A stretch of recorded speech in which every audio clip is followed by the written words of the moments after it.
I'll give it in terms of two different ways in which I received this. One was, well, I'll just give you the background on the medicine, but it doesn't matter how I got it. It's more important in terms of the medicine.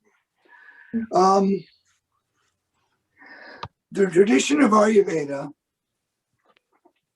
has a text, a commentary that was written by a Buddhist physician by the name of Vagbhata in the 5th century. And in that history of Ayurveda, he starts at Brahma, who is the supreme godhead of Ayurveda, supreme godhead of Hinduism, and the world in general. And Brahma, the supreme godhead, remembered Ayurveda, which is a rather unusual way to start a text. The question then becomes, if Brahma remembered Ayurveda, where did Brahma get Ayurveda? And the cosmic history of Ayurveda goes that, quote unquote, 2 limitless kalpas ago, which is if you take a 1 and put 60 zeros after it and then double it, that's the number of years ago, which you might as well go, like I've said, long ago in a galaxy far away, there was this being who, like most of us, was suffering, was dealing with sickness, was dealing with old age, was dealing with whatever mental, emotional, physical issues that he was experiencing. And he wanted to know why that was happening and why it was so big, ubiquitously happening to all the beings around him. And so he decided to meditate on that. And in his meditation, he discovered the idea or the notion that we suffer because of 3 poisons. And those 3 poisons are ignorance, attachment, and aggression, which basically translates for most of us in our day-to-day lives as we don't really have a full grasp of what reality is.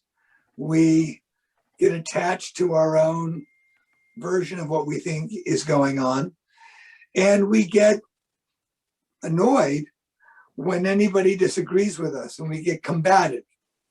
And if you look around us in terms of negative emotional states, et cetera, if you look at sickness, poverty, and warfare, more than likely, you can see where ignorance has had its toll, attachment has had its toll, and aggressiveness has had its toll.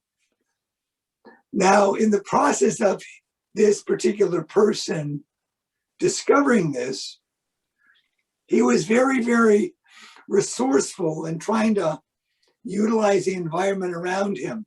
And that's what every enlightened being does. They look at the resources that are available to them and they maximize their potentials to use them as a vehicle for transformation. And in the case of the medicine Buddha, you could actually say he's nature's Buddha. And that is that this Buddha utilized his food, his body in terms of exercise. He looked at the environment. He looked at the ground. He looked at the gems coming up from the ground. He looked at the flora and fauna and everything in nature, and was able to understand everything in nature and how it contributes to our awakening. And so this is also the Buddha of ecology, that this is an understanding that really embraces this world as a Buddha realm, this world as a place where everything has its place, everything is able to potentiate itself to make it so that it serves our awakening, even the things that are problematic, i.e., like some of the political figures we know, i.e., like the particular virus that is going on right now. Because interestingly enough, what's happening is there are a lot of people are making some very remarkable changes in their lives, which they may never have done had it not been for this little bug that's got into their systems. and made them change their diet, change their spending habits, change how they sit down to dinner with each other, change how they relate to people that they now can't get away from because they're sequestered with them. There's all sorts of ways in which there's always a saying in Oriental philosophy, what's got a front's got a back. The bigger the front, the bigger the back. Okay? The more samsara in terms of Buddhism, the more nirvana. And therefore what happens is it all depends on whether we can wake up to it all. And that is precisely what the meditation on the Medicine Buddha is really about. The Medicine Buddha meditation is used by doctors, is used by healers, is used as a way of understanding what works for us. The sounds of the Medicine Buddha and the visions of the Medicine Buddha are used to awaken our sense fields to those enlightened potentials within us, because really the idea within Buddhist cosmology and within Buddhist thinking is that you are not really praying to a Buddha. You are not really asking this Buddha to fix you. What you're asking a Buddha to do is act as a shining example and educator to awaken those potentials inside you. My friend Lama Ola once said the Buddha didn't want followers, he wanted friends. So in many respects, what this is a very egalitarian system where we realize, and this is where you get what's called non-referential hierarchy in Buddhism. And the idea is that those things that really wake us up, we shouldn't grovel to. We shouldn't feel lower than. We should respect. We should try to live up to those standards, because as we lift up to those standards, as we try and work with the education that a Buddha provides, that what happens to us is that we too become whatever Buddha we're meditating on.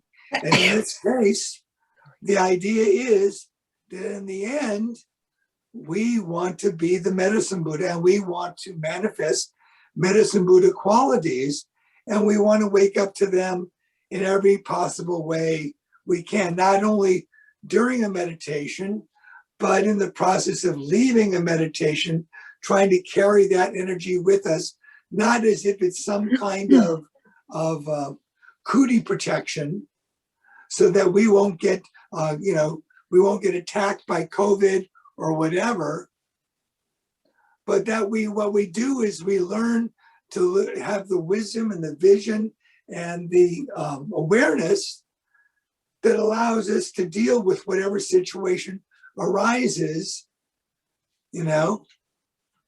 So even in the context of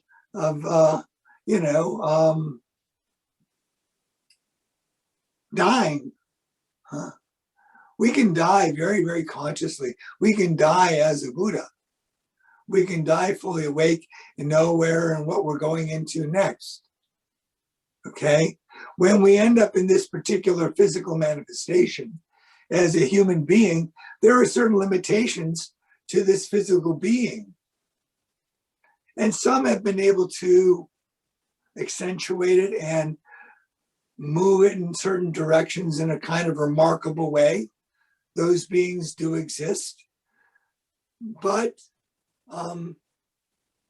they're very rare, and they're not necessarily those who we see as who we should emulate, that we want to live to be 1,000 years old. Trungpa Rinpoche once said, if we had an untransformed mind and had the ability to live to be 1,000 years old, most of us would commit suicide at 300. We wouldn't stand ourselves, because we wouldn't want to deal with an untransformed mind. We wouldn't want to deal with the conundrums and the the conflicts that come from ignorance, attachment, and aggression. And once we begin to get that under our belts, once we begin to actually live in a state of awakenedness, then whether having this body is a useful vehicle for ourselves or others, or whether it's time to change suits and go somewhere else, that's what a Buddha feels inclined to do. A Buddha doesn't worry that they desperately have to hang on to this particular incarnation as the only way to do this. There's lots of ways to do this. And the desperation we have is one of those things we really need to, in some ways, transform. Because that desperation, that loathing of our own physical existence, that fear of our own physical existence is a good cause for suffering and a very, very bad ending. So regardless of what our ending becomes, being awakened to it is the best thing we can possibly do. It's kind of like in the movie Toy Story, where at the very end of the movie, Woody and Buzz Lightyear are being thrown through space, and Woody looks at Buzz and goes, "Watch out, you're going to crash." And Buzz says, "I'm not going to crash, I'm just falling with style." Okay? So that's something we need to think about. We need to learn how to fall with style. Do it well. And so Medicine Buddha is one of those very, very specific meditations. There are meditations on compassion. There are meditations on protection. There are meditations on cultivating more intellect and wisdom.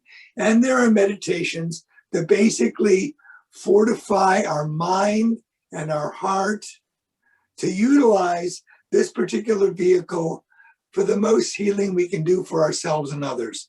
So that's what the Medicine Buddha is about. And that's what you've signed up to do this evening. Can I ask you a question, Robert? Go ahead. When you talk about the Buzz Lightyear and you talk about how to get unattached to our physical being, so basically we have a graceful ending. I mean, that's what you're, that we're not fighting against what is. My question, so, can you give it, like, what would you do to help to work on that? Well, there's all sorts of different meditations and things that work on understanding the truth of impermanence.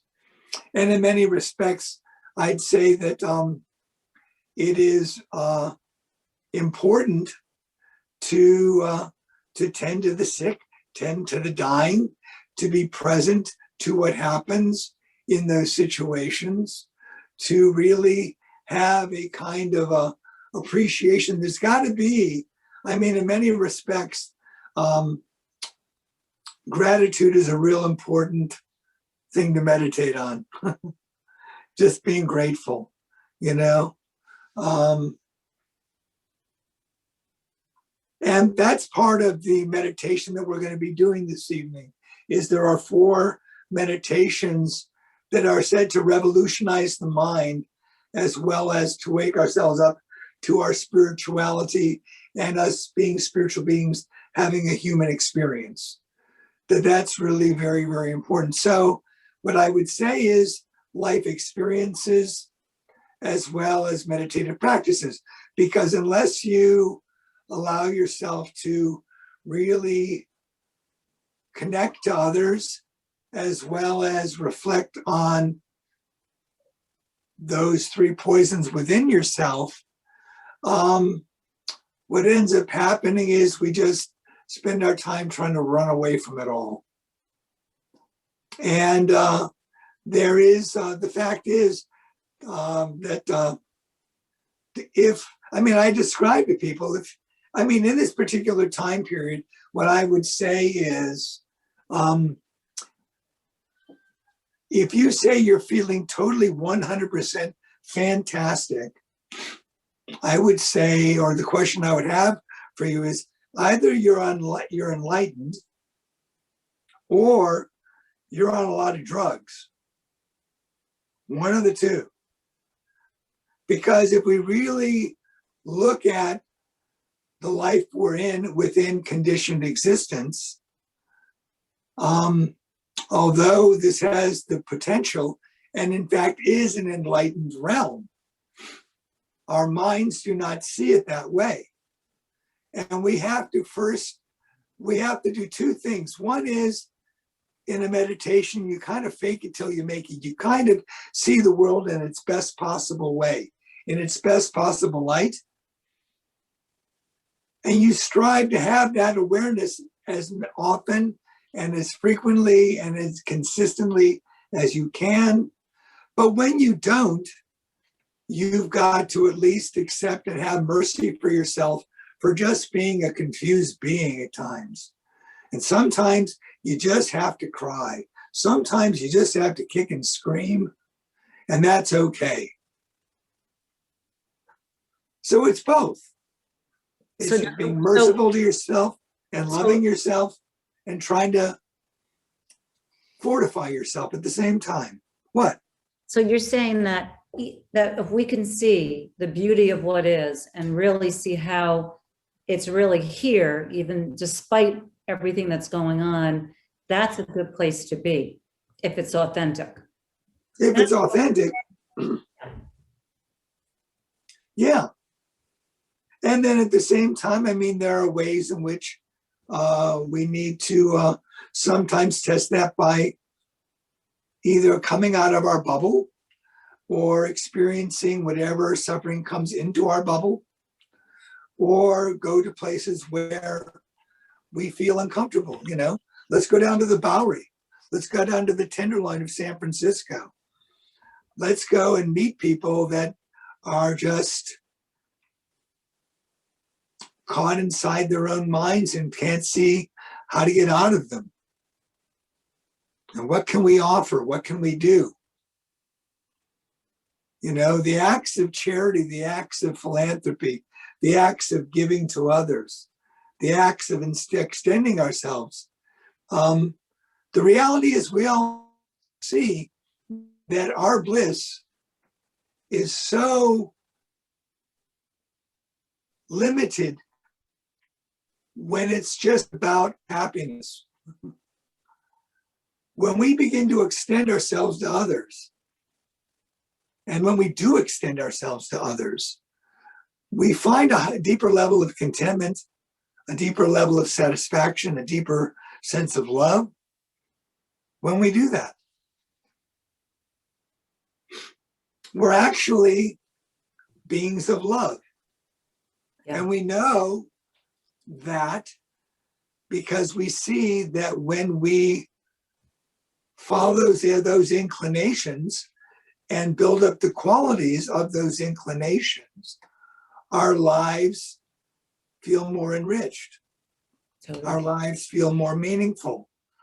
Our lives feel, all those things. So is that enough of an explanation for everybody? Well, let me ask you one thing. And I agree that it's a wonderful thing to be giving and taking care, but there could be a dark side to it where you might just be doing it so you can feel better about yourself. And that would kind of be the wrong reason, though the deed would be right. Well, the thing is, there are purely white deeds and purely black deeds.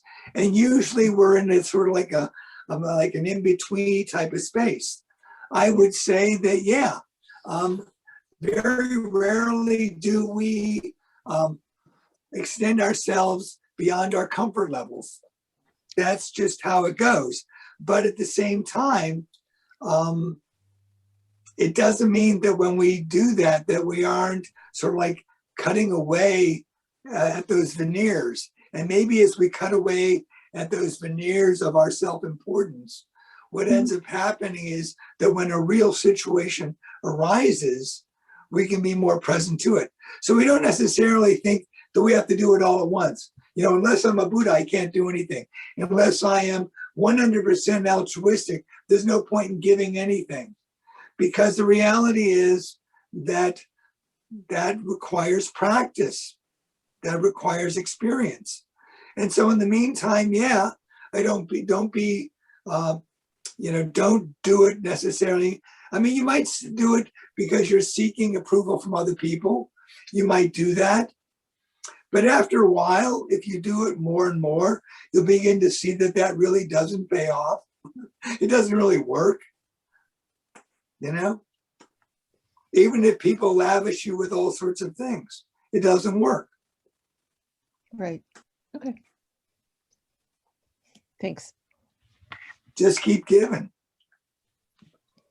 But no, be smart in how you give. That's also the thing.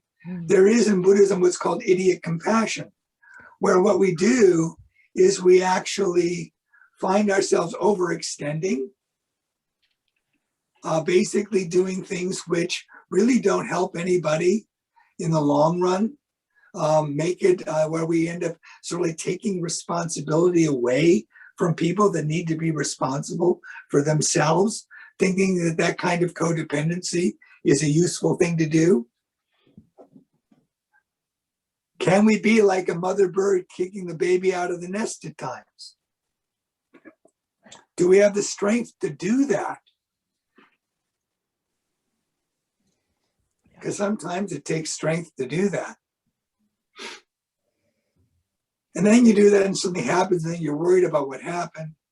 And then you don't do it and you coddle someone and something else happens. The reality is that you just have to keep on working at chipping away at ignorance, attachment, and aggression until eventually it becomes more and more clear to you what needs to be done.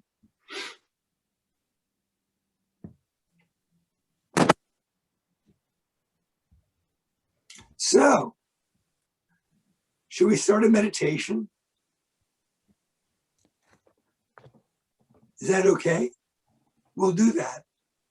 Yes, I'm trying to open up the desktop now to, Yeah, you open up, you share your screen, because that way people see the medicine Buddha and they'll see the mantra underneath it. can you see it? No, right now you just got it so we're all seeing each other.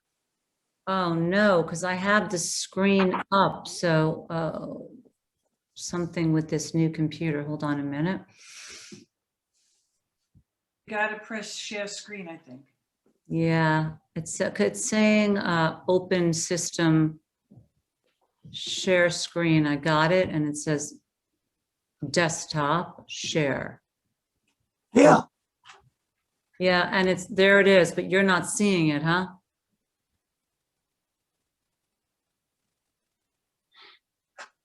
Not And yet. you can't share my screen.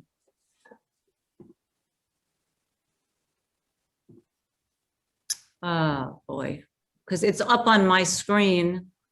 Right? So I'll tell you what, then there's some of you that have never heard the Buddha mantra. So I'm going to give it to you so you can write it down. Okay? We'll just go that way. And then what I'm going to do is I'm going to turn my camera around and put an image of the medicine Buddha in front of y'all so you can look at that. Okay? We'll just do it that way. So the mantra of the medicine Buddha, can you let me just put it in, let me just see. I can put it in chat, I imagine. I'm trying, yeah, I'm trying. Let me just,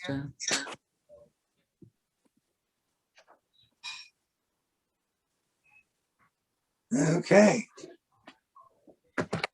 So let me just type this in for everybody to see.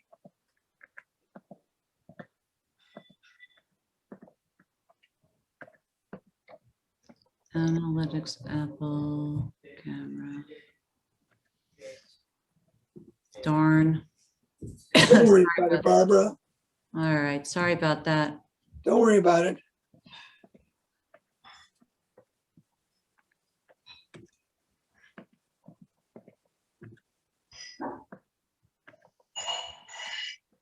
So everybody, this will be a mantra. You'll see it in the chat in a moment. It's a 22 syllable mantra. And the idea of this mantra is to access the healing within yourself, that medicine Buddha quality within yourself.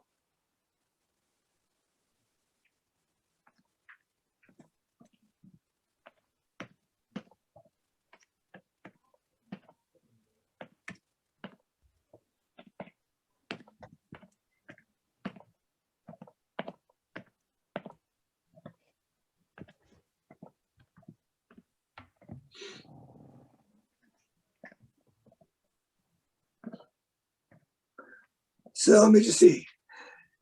If you look at it, it goes te ya ta bekanze, bekanze, maha bekanze, radzat samudgate soha. That's the medicine Buddha mantra. So if you want to copy and paste it, take it wherever you want, say it wherever you can. But I'll just leave it up on chat, or I'll take it, I'll close my chat. You'll see it in chat. But what I'm going to do is I'm going to put in front of you, 1 second.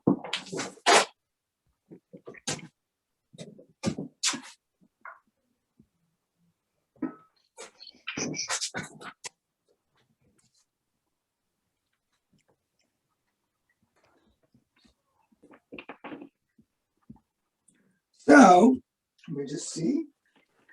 We love Robert. What? What? I said we love Robert.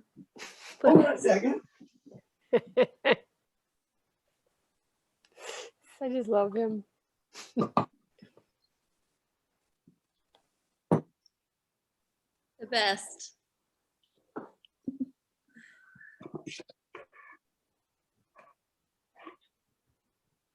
Let's just see.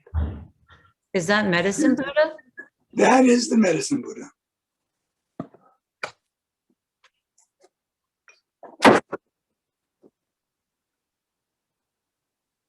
Hey, my friend. So what we'll do is I'm needing to find something. Hold on.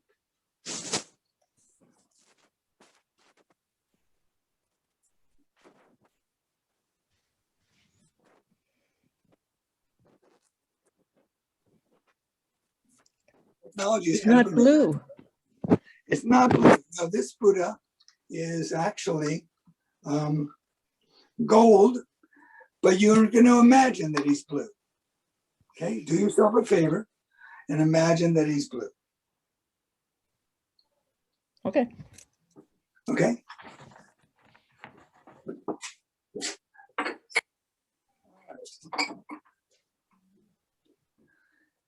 Thank you for bearing with us in the resorting out of our technology. Okay, I will be behind the Buddha.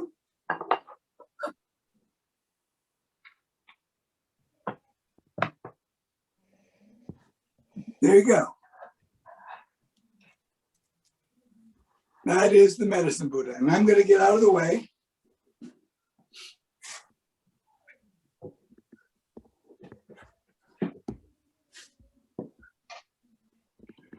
So I want everybody to, if you've been taking notes or anything like that, put everything down. Just try and sit in a meditative position for yourself.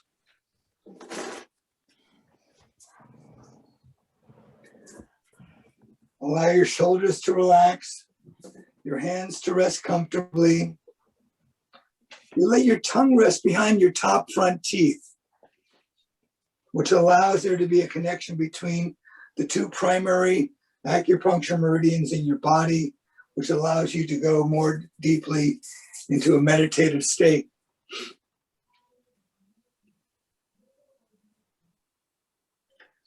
What I want you to do is I want you to just observe the formless stream of air as it comes in and passes from the tip of your own nose. You just breathe in and breathe out in a natural way.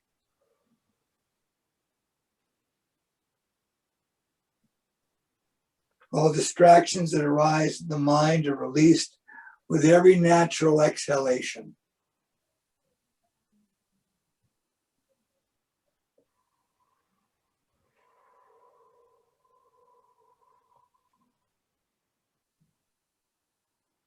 And as we settle down into a state of centered awareness, we take some moments to appreciate the opportunity we have here and now.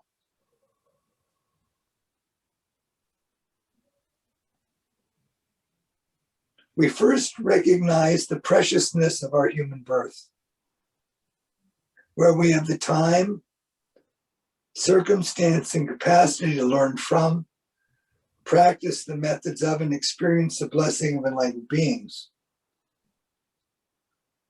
Looking around us in the world and the difficult circumstances others have or experience, we appreciate how fortunate we are.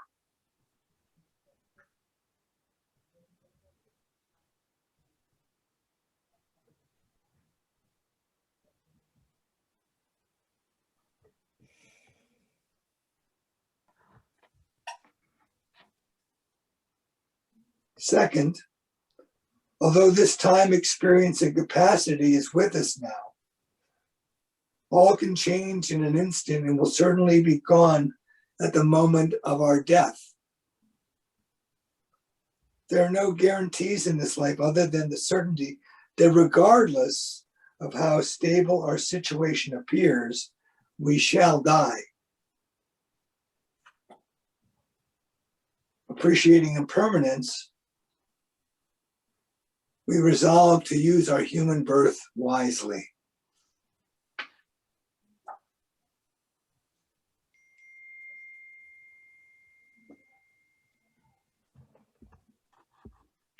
Third,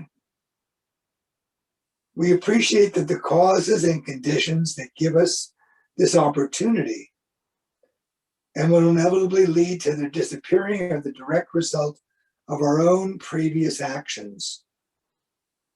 Ultimately, we are the authors and masters of our own fate. We blame no one else for what we face and commit ourselves to taking responsibility for how we think and act in the moment. It is our thoughts and actions now that will determine what we shall have to face in our future.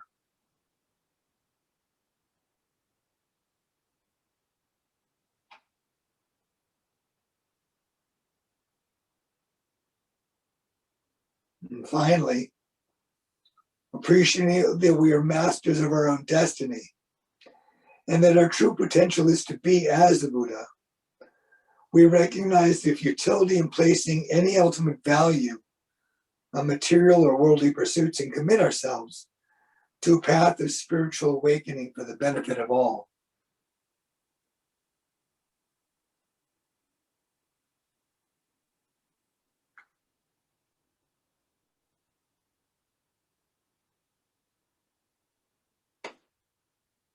And so now, before us, out of the expanse of a clear turquoise blue sky, and just above the horizon, there arises the perfect form of the enlightened healer, the medicine Buddha.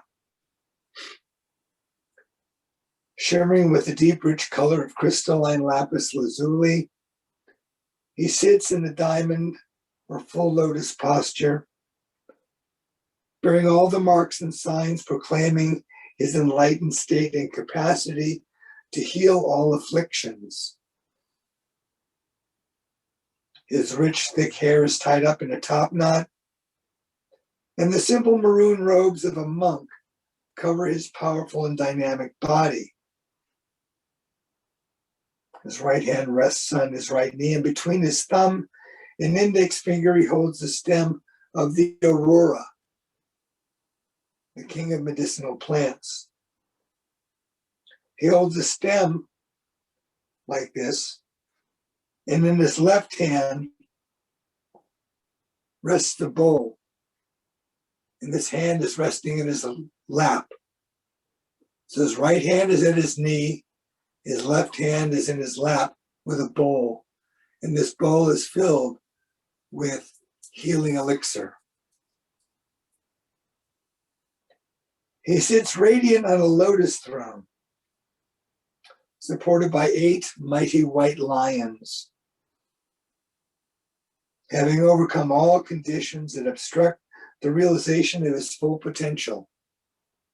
His gaze is triumphant, yet kind.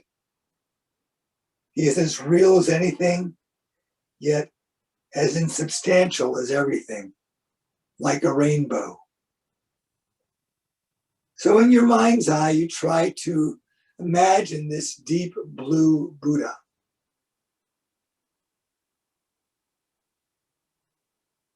And this deep blue Buddha is looking at you very kindly.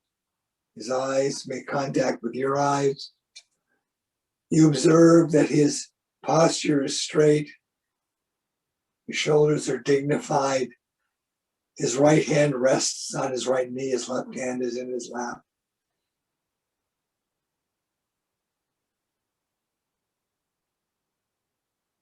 And you see this as best as you can. And looking upon this Buddha, this medicine Buddha, allow yourself to feel inspired, feeling confident on the unlimited capacity of his blessing and ability to heal. We think or say, and I'll just say it out loud for us, this is what's called a prayer of refuge.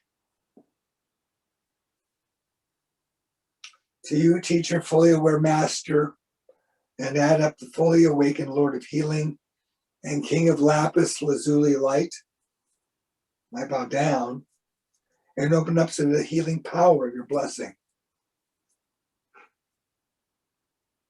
To you, teacher, fully aware master, and adept, the fully awakened Lord of healing and King of lapis lazuli light, I bow down and open up to the healing power of your blessing.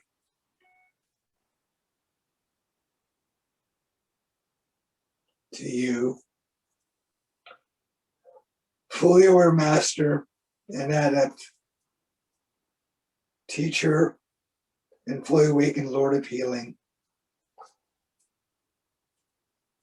the King of this deep blue lapis lazuli radiant light, I bow down and open myself to the healing power of your blessing. Just making a very humble connection. Wanting to receive the information, the energy, the blessing of this Buddha.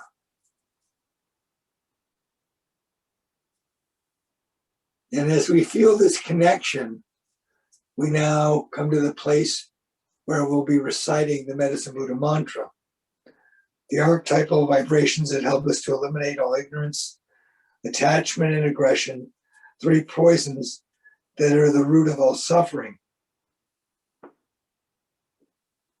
We recite this mantra as many times as we can, and as we do this, we see the Medicine Buddha's radiance, a rich, deep blue light grow, reaching as far as we can imagine through all directions in space, bringing healing energy to each and every being it touches. At first, we see this light go to friends and relatives for whom we are concerned, then everyone in general, and finally, even to those we have difficulties with. And again, these may be various people in your personal life or our collective life, whoever you see. But then also what I'd like you to do is imagine the entire world right now. This entire world where there seems to be so much suffering and conflict. Think even in terms of beings of this little COVID-19. Whether you're pro or con vaccines, think of this energy that you do going into every vaccine or going into people that don't want vaccine, whatever they take, anything they take in. You see that as you recite this mantra, you're extending this to people you care for. Think of even people that have passed away, that you want to connect to and send more energy on their way, wherever they are, or people that are definitely sick, and you want to see this energy go to them as well. So now let's just start this mantra. And I'll start it first. We'll do it about 7 times, just so you get the hang of what it sounds like. And then we'll just start doing it together. Actually, I'll just do it 3 times. And then you just start coming in at the same pace. We'll do it for a while, and then we'll just speed it up. And then we'll do it by ourselves for a little while as well.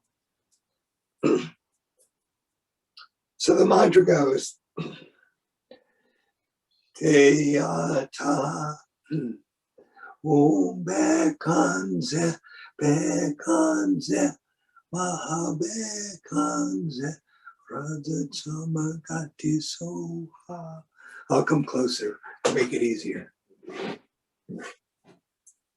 Teyata Om Bekanze Mahabekanze Radhatamagati Soha. Like that. Teyata Om Bekanze Mahabekanze Radhatamagati Soha. So just start saying it like that. Teyata Om Bekanze Mahabekanze Radhatamagati Soha. Teyata Om Bekanze Mahabekanze Radhatamagati Soha. Teyata Om Bekanze Mahabekanze Radhatamagati Soha. Teyata Om Bekanze Mahabekanze Radhatamagati Soha. Teyata Om Bekanze Mahabekanze Radhatamagati Soha. Teyata Om Bekanze Mahabekanze Radhatamagati Soha. Teyata Om Bekanze Mahabekanze Radhatamagati Soha. Teyata Om Bekanze Mahabekanze Radhatamagati Soha. Teyata Om Bekanze Mahabekanze Radhatamagati Soha. Teyata Om Bekanze Mahabekanze Radhatamagati Soha. Teyata Om Bekanze Mahabekanze Radhatamagati Soha. Teyata Om Bekanze Mahabekanze Radhatamagati Soha. Teyata Om Bekanze Mahabekanze Radhatamagati Soha. Teyata Om Bekanze Mahabekanze Radhatamagati Soha. Teyata Om Bekanze Mahabekanze Radhatamagati Soha. Teyata Om Bekanze Mahabekanze Rajit Samukati Soha Teyata Om Bekanze Bekanze Mahabekanze Rajit Samukati Soha Teyata Om Bekanze Bekanze Mahabekanze Rajit Samukati Soha Teyata Om Bekanze Bekanze Mahabekanze Rajit Samukati Soha Teyata Om Bekanze Bekanze Mahabekanze Rajit Samukati Soha Teyata Om Bekanze Bekanze Mahabekanze Rajit Samukati Soha Teyata Om Bekanze Bekanze Mahabekanze Rajit Samukati Soha Teyata Om Bekanze Bekanze Mahabekanze Rajit Samukati Soha Teyata Om Bekanze Bekanze Mahabekanze Rajit Samukati Soha Teyata Om Bekanze Bekanze Mahabekanze Rajit Samukati Soha Teyata Om Bekanze Bekanze Mahabekanze Rajit Samukati Soha Teyata Om Bekanze Bekanze Mahabekanze Rajit Samukati Soha Teyata Om Bekanze Bekanze Mahabekanze Rajit Samukati Soha Teyata Om Bekanze Bekanze Mahabekanze Rajit Samukati Soha Teyata Om Bekanze Bekanze Mahabekanze Rajit Samukati Soha Teyata Om Bekanze Bekanze Mahabekanze Rajit Samukati Soha Teyata Om Bekanze Bekanze Mahabekanze Rajit Samukati Soha Teyata Om Bekanze Bekanze Mahabekanze Rajit Samukati Soha Teyata Om Bekanze Bekanze Mahabekanze Rajit Samukati Soha Teyata Om Bekanze Bekanze Mahabekanze Rajit Samukati Soha Teyata Om Bekanze Bekanze Mahabekanze Rajit Samukati Soha Teyata Om Bekanze Bekanze Mahabekanze Rajit Samukati Soha Teyata Om Bekanze Bekanze Mahabekanze Rajit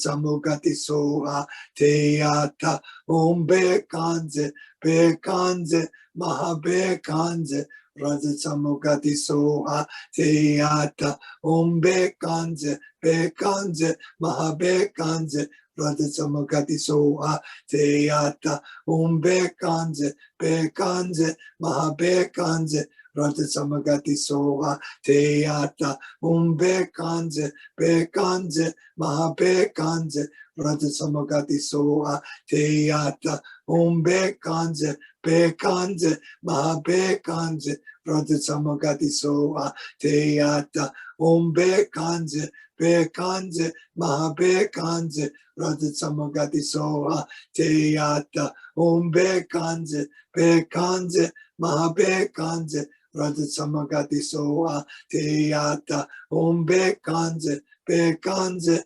Mahabekanze Rajit Samukati Soha Teyata Om Bekanze Bekanze Mahabekanze Rajit Samukati Soha Teyata Om Bekanze Bekanze Mahabekanze Rajit Samugati Soha Teyata Om Bekanze Bekanze Mahabekanze Rajit Samugati Soha Teyata Om Bekanze Bekanze Mahabekanze Rajit Samugati Soha Teyata Om Bekanze Bekanze Mahabekanze Rajit Samugati Soha Teyata Om Bekanze Bekanze Mahabekanze Rajit Samugati Soha.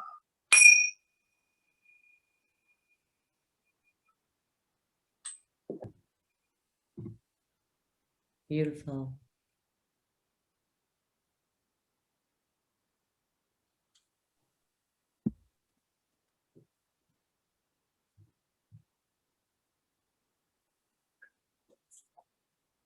As we bring the recitations to a close, the medicine Buddha before us comes closer and closer, dissolving into us through the crown of our heads. We now rest in a state where the illusion of separation between ourselves and the medicine Buddha vanishes.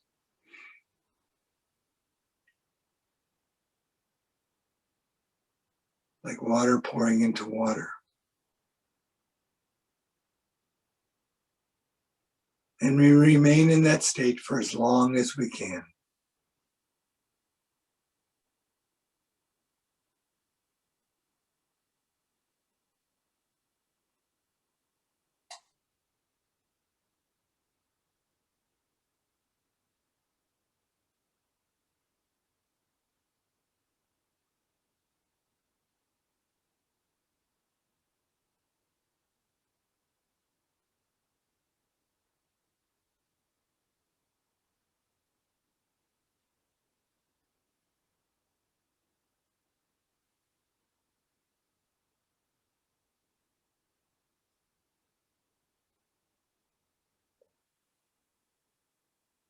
When we notice that our minds have become discursive once more, we instantly see our body, mind, and spirit as being none other than the medicine Buddha.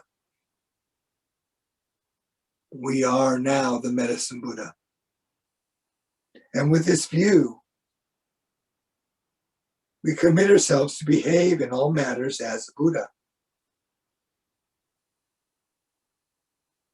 We connect to our enlightened potential. We realize our enlightened potential.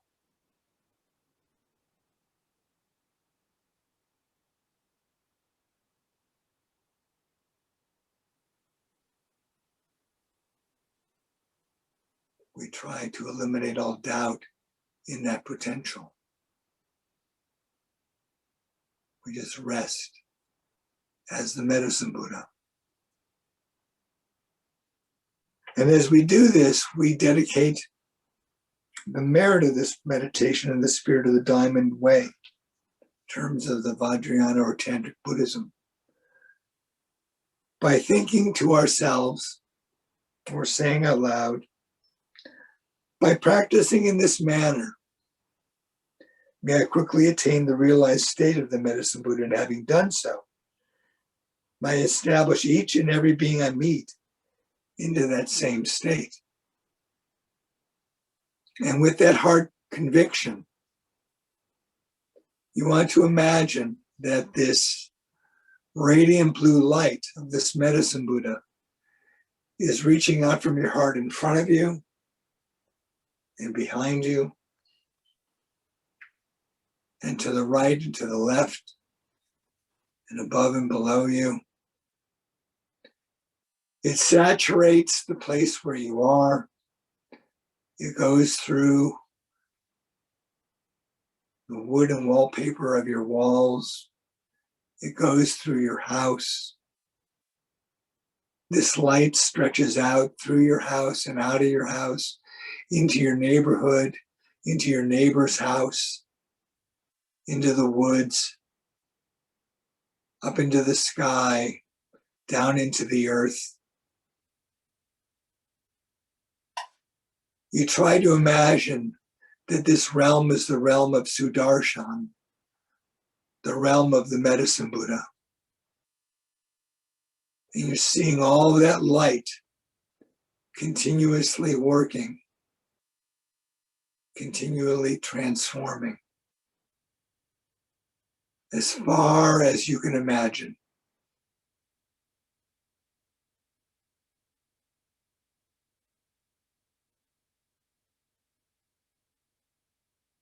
And then in this radiant realm of Sudarshan, in the radiance of this blue light that is now resplendently all around you, slowly and in your own time, you begin to shift your position, get yourself comfortably into a place of realizing that you're sitting in the room and we're just in the here and the now.